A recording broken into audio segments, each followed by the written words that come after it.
Aujourd'hui, ça va parler de comment ne plus avoir peur et sortir de sa zone de confort. Alors, il y a plusieurs points. Moi, personnellement, je n'ai jamais eu peur. Donc, je suis peut-être un spécimen. J'ai jamais eu peur de partir seule avec un enfant, quitter tout vendre et me tirer à l'autre bout de la planète. Mais ça, c'est pas donné à tout le monde. Et je comprends tout à fait qu'il y ait des gens qui aient peur. Donc, on va regarder ça de plus près pour savoir comment sortir de cette peur et essayer d'avancer vers un changement de vie. Changez tout,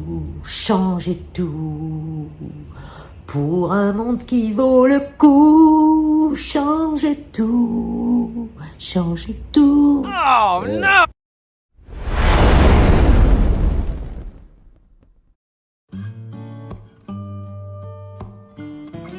Premièrement, ce qui est familier nous sécurise. Effectivement, dès qu'on sort de notre zone de confort, on n'est pas tranquille et la sécurité vient par la familiarité. Mais il faut apprendre à sortir du cadre. On a l'impression d'être totalement en contrôle, mais en fait, on se rend compte que quand on est totalement en contrôle, on est totalement en sécurité et on n'apprend plus rien. Donc il faut en fait apprendre à faire des choses différentes, à se former. Si vous voulez avancer, changer de vie, il faut se former. On ne change pas de vie comme ça. En tant qu'être humain, on est programmé pour la découverte. Regardez les enfants quand ils sont petits, qu'est-ce qu'ils cherchent? Ils cherchent toujours à découvrir quelque chose et nous, c'est exactement pareil. Oh non! On est programmé pour découvrir et de rester dans sa zone de confort nous empêche de découvrir autre chose. Si on veut surmonter des nouveaux défis, il faut absolument passer par la formation. Il est dit que, par exemple, dans une étude récente, que 80% des métiers qui existeront en 2030 n'existent pas encore aujourd'hui. 80%. Il y a au fond de notre cerveau des millions de possibilités. Notre cerveau est capable de s'adapter à toutes les situations, à grandir, à apprendre et à se former, à s'adapter et à apprendre de nouvelles compétences qui vont peut-être vous permettre de vous diriger dans une autre direction. Vous n'aimez pas votre métier, vous n'êtes pas heureux, formez-vous. Par exemple, quand je suis partie au Canada en 2003, j'ai pas pu exercer mon métier et je me suis formée. J'ai fait un cours en ligne d'intérieur designer avec une université anglaise que j'ai continué quand j'étais après au Vietnam et qui m'a permis d'avoir une nouvelle carte à mon arc et d'être monnayable sur un autre plan. Il faut pas hésiter à faire des formations en ligne, il y en a des milliers. Regardez sur YouTube, regardez sur Google, vous pouvez apprendre plein de choses, des métiers qui sont certifiés, qui vont vous aider à prendre une nouvelle direction. C'est vrai qu'on ne s'impose pas changer de vie sans avoir un projet de vie, sans vous poser des questions et sans peut-être faire une liste pour savoir, comme je vous disais dans la vidéo précédente, où est-ce que vous voudrez être dans un an. Réfléchissez à ça. Un petit changement. On se fait un petit changement. Changer foncièrement, je dirais dans le deuxième point que c'est changer aussi ses habitudes, ses hobbies. Pourquoi pas apprendre un nouveau hobby? Essayer de se distraire, de se divertir avec des choses nouvelles. Par exemple, on s'est rendu compte que dans les sociétés, les employés qui ont des hobbies sont plus efficaces que les employés qui n'en ont pas, aussi bien dans le cadre du travail que dans leur vie personnelle. Donc ayez des hobbies parce que ça donne une satisfaction énorme, ça vous valorise, ça vous fait prendre confiance en vous. Par exemple, pour prendre mon exemple que je connais particulièrement, je dessine et ça me fait un bien fou, ça me sort toute la tête, j'oublie tout et j'avance en cherchant une nouvelle direction et mon esprit est ainsi positif et libéré de toutes les contraintes de la vie de tous les jours qui pourraient stresser et qui me permet de relaxer et d'être bien. Ça augmente le bonheur et ça diminue le stress. En fait, le hobby, la passion, ça agit comme un peu la méditation de pleine conscience.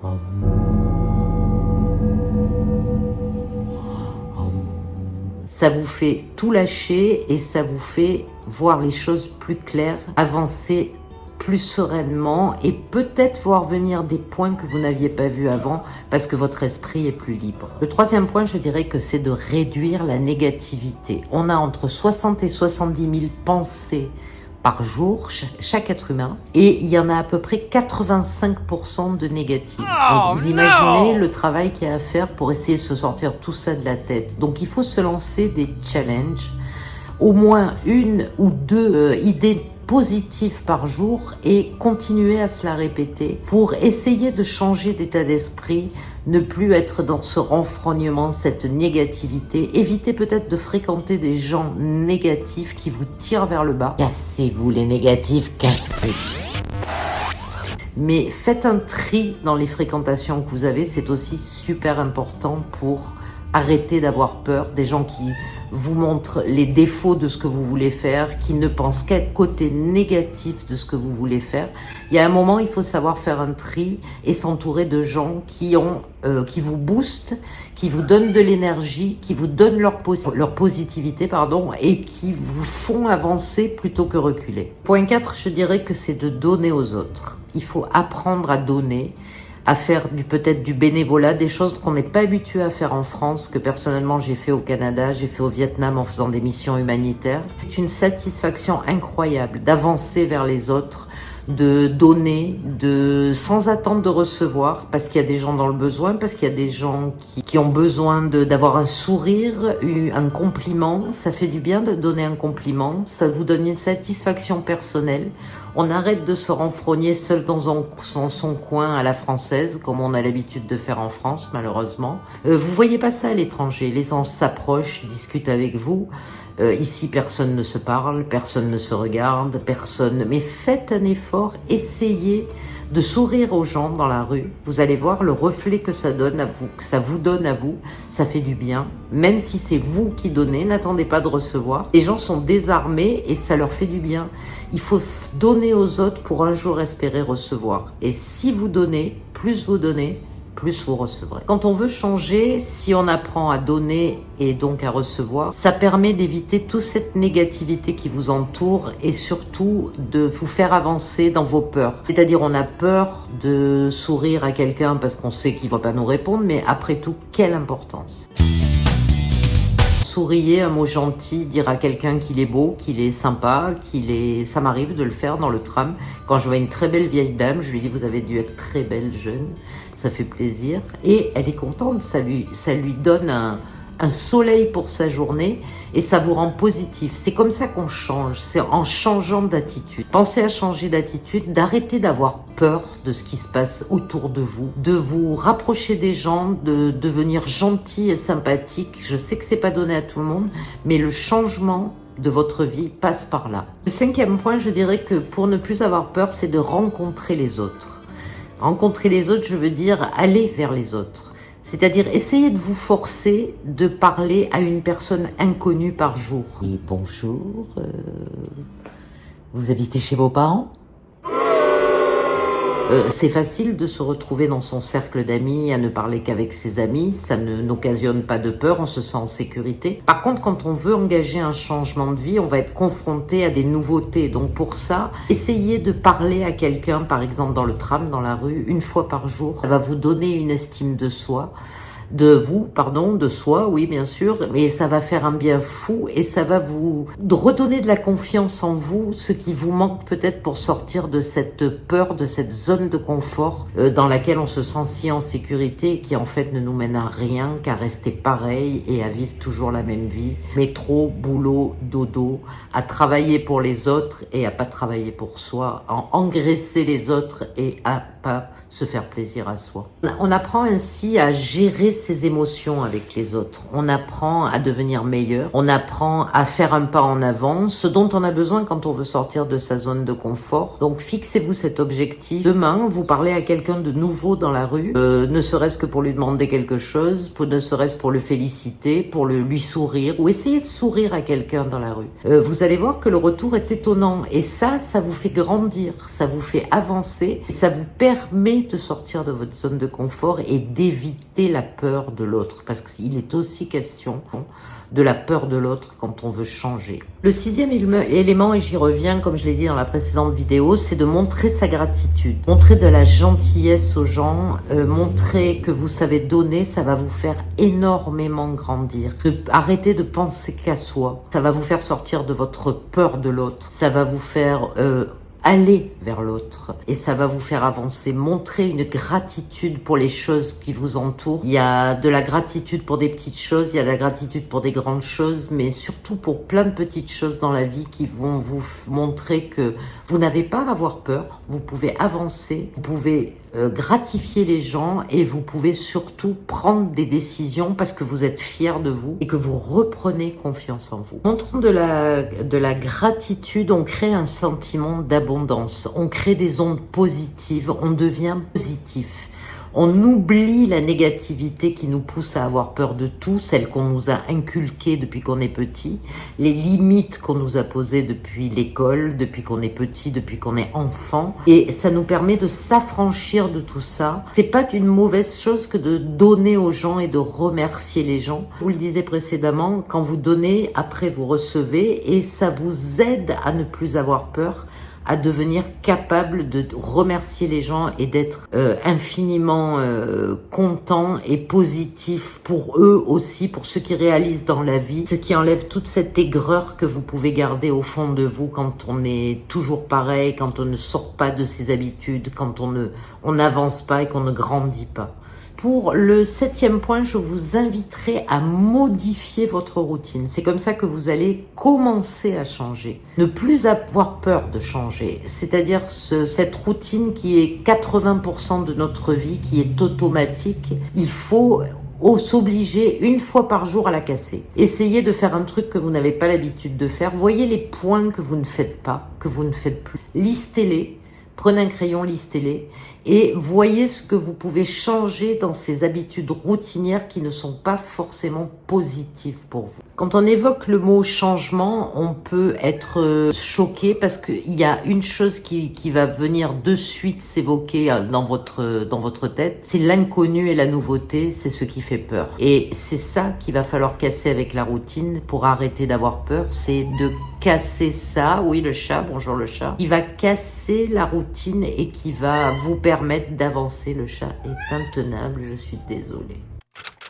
Si vous voulez avancer, c'est que vous voulez être en quête d'épanouissement. Donc si vous voulez être en quête d'épanouissement, fixez-vous des objectifs. Un objectif par mois à atteindre, je dis pas un truc extraordinaire, mais sur le chemin du changement, passe par les objectifs, que ce soit des petits objectifs, grands si vous décidez vraiment de changer de vie, bien sûr, mais des petits objectifs. Par exemple, je vais arrêter de bouffer des hamburgers. Je vais repasser à la bouffe normale, on essaye d'assainir sa vie, de changer quelque chose dans sa vie.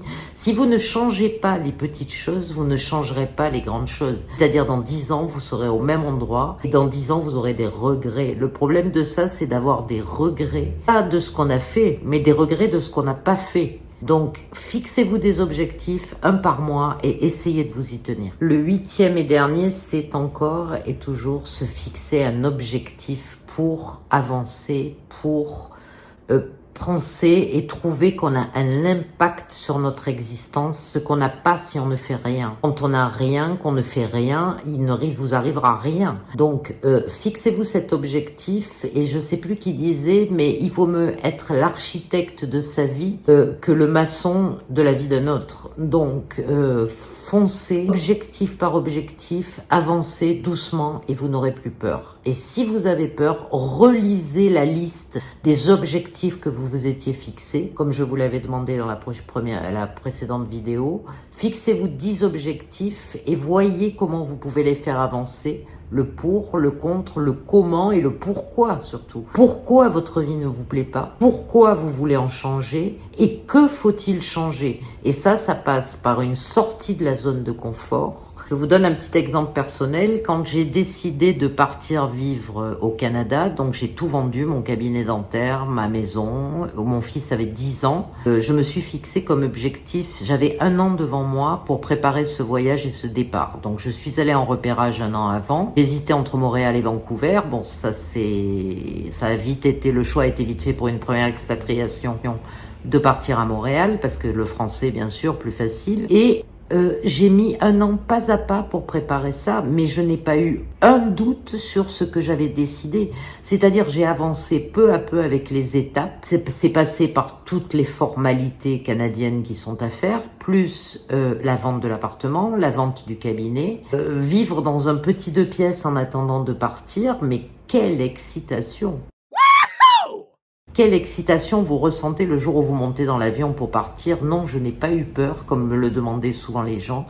Et nombreux ont été les détracteurs qui ont été là, bien sûr, comme toujours, pour essayer de me faire changer d'avis. Mais rien n'a entamé mon désir de partir et la décision que j'avais prise. Faites le vide de ces gens négatifs, c'est ce que je dirais en conclusion. Faites le vide de tous ceux qui sont des empêcheurs de tourner en rond, qui n'auront jamais le courage de rien faire, qui ont peur de traverser la rue ou qui ont peur de partir du département. Faites le vide de ces gens-là, vous n'avez pas besoin de ça si vous voulez avancer. Si votre décision est prise, ne donnez à personne l'autorisation de vous gâcher ce plaisir de changer de vie et d'avancer. Bon les gars, j'espère que cette vidéo vous a plu. Je suis en train de préparer un petit résumé PDF de tout ça que je vais bientôt vous mettre en lien sur les prochaines vidéos. Comme ça, vous aurez un petit peu des repères. Ça sera un petit PDF gratos que je vais tous vous donner. Si vous voulez suivre un petit tuto de changement de vie, j'ai de quoi faire avec tout ce que j'ai fait dans ma vie. Je vais vous lister un petit peu les choses à faire et je pense que ça va être sympa. Bon, en tout cas, si ça vous a plu, n'hésitez pas de me filer des likes, de vous abonner et surtout de commenter pour me dire ce que vous en avez pensé. Si vous avez peur, vous aussi, de franchir le pas. Si vous avez peur, n'ayez plus peur et rejoignez-moi sur la chaîne. Ciao, bonsoir les amis.